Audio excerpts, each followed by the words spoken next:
মাত্র 10 টাকা, মাত্র 10 টাকা খরচ করে আপনি 2000 টাকার মাখন মাখন নাস্তা তৈরি করে ফেলতে পারেন, যা মুখে দিলে মনে হবে কোনো 5 স্টার হোটেলের নাস্তা খাচ্ছি।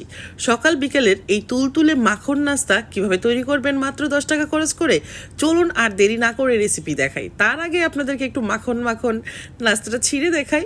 এখানে আমি নিয়েছি 1 কাপ দুধ আর চিনি নিয়েছি 4 টেবিল চামচ পরিমাণ। দুধটা অবশ্যই হালকা কুসুম গরম হতে হবে। আর এটা হলো ইস্ট। এই ইস্ট দিয়েই কিন্তু আপনি যে কোনো নামি দামি রেস্টুরেন্টের নাস্তাগুলো নিজের কিচেনে নিজের হাতে তৈরি করতে পারবেন, একদম কাঁচা রাঁধুনিরা। শিখিয়ে দিচ্ছি কিন্তু গোপন সব টিপস। ইস্ট যদি লাগে তাহলে দেরি না করে আপনারা কিন্তু নিয়ে নেবেন। আর ইস্ট কিন্তু যে কোনো দোকান থেকে কিনলেই যে পারফেক্ট নাস্তা বানাতে পারবেন ওটা কিন্তু হবে না, তখন আমাকে বকা দিতে পারবেন না। আপু তো বলছিল ইস্ট মানে ওই দোকান থেকে নিলেই হয়ে যাবে। দোকান থেকে না, আপনারা আমার কাছ থেকে নেবেন। আমি স্ক্রিনের উপর ফোন নাম্বারটা দিয়ে দিলাম। ইস্ট, মাখন আর যদি ঘি লাগে তাহলে কিন্তু এই নাম্বারে কল করে অর্ডার করে নেবেন।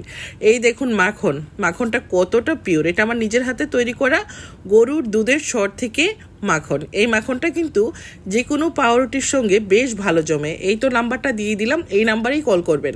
কল করে মাখন, ইস্ট আর হলো ঘি নিয়ে নেবেন। নিয়ে তারপর মজার মজার নাস্তাগুলো হাজব্যান্ডকে বাচ্চাদেরকে তৈরি করে খাওয়াবেন। এখন আমি এখানে দিয়ে দিলাম 1.5 কাপ পরিমাণ ময়দা আর অল্প পরিমাণ লবণ। এটা হাত দিয়ে গোলা যাবে না, এটা এভাবে করে গুলতে হবে। একটা এরকম চামচ দিয়ে সুন্দর করে ঘুরিয়ে ঘুরিয়ে একটা স্টিকি ডো তৈরি করবেন। এই ডোটা হতে হবে স্টিকি। কোনো রকম শক্ত ডো হলে কিন্তু এই মাখন নাস্তা সফট হবে না। আশা করছি বিষয়টা বুঝতে পেরেছেন। এখন যেটা লাগবে, একটা এরকম সিলভারের হাঁড়ি লাগবে। সিলভারের হাঁড়ি আর সিলভারের ঢাকনা লাগবে।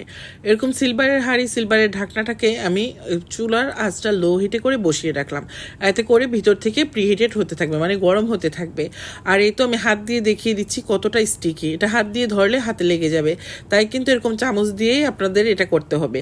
এখন যেটা করতে হবে, বোটের উপর কিছুটা আটা ছিটিয়ে আমি কিন্তু এখানে দিয়ে দিচ্ছি ডোটা।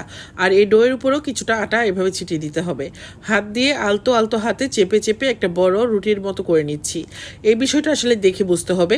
এটা খুবই সফট থাকবে। হ্যাঁ, এটা কিন্তু বেলুন দিয়ে এখন যদি আমি বেলা দিই তাহলে বেলুনে লেগে যাবে না, বাট এটা কিন্তু অনেক সফট। এটা বুঝতে হবে বিষয়টা। এখন আমি একটা নাইফ দিয়ে এরকমভাবে কেটে নিচ্ছি। এটা মানে যার যার পছন্দ মতো শেপ দিয়ে কেটে নেবেন। এতে করে মাখন নাস্তাটার শেপগুলো সুন্দর হবে। আমি তো ছোট ছোট করে বানিয়ে নিব, আপনারা চাইলে কিন্তু বড় বড় করেও বানাতে পারেন। তবে ছোট ছোট এই মাখন নাস্তাটা দেখতে অনেক কিউট লাগে আর খেতেও ভালো লাগে। এখন যে কাজটা করছি এই বিষয়টা আসলে একদম দেখিয়ে বুঝে নিতে হবে, বলে দেওয়ার কিছু নেই। এরকম ছোট ছোট বলের মতো বানিয়ে নিচ্ছি। হাত দিয়ে এরকম ধরে এরকম সুন্দরভাবে মুখটাকে বন্ধ করে তারপর একটু আটা ছিটিয়ে এরকম গোল করে একটা বল বানিয়ে নিচ্ছি। এই বলগুলো আপনি চাইলে বড় করেও বানাতে পারেন, আবার ছোট করে বানাতে পারেন। এই তো আমি আমার পছন্দ মতো করে কিছু বানিয়ে নিচ্ছি। আর একটা প্লেটের উপর একটা কাগজ বিছিয়ে তার উপর কিছুটা বাটার আমি এভাবে করে লাগিয়ে নিলাম। তার উপর দিয়ে দিচ্ছি হলো আমি মাখন নাস্তাগুলো। আর এটা মানে কি বলবো, দেখতে যেমন সুন্দর, খেতে অনেক মজা। বাচ্চাদের টিফিনে দিলে টিফিন বক্স একদম খালি।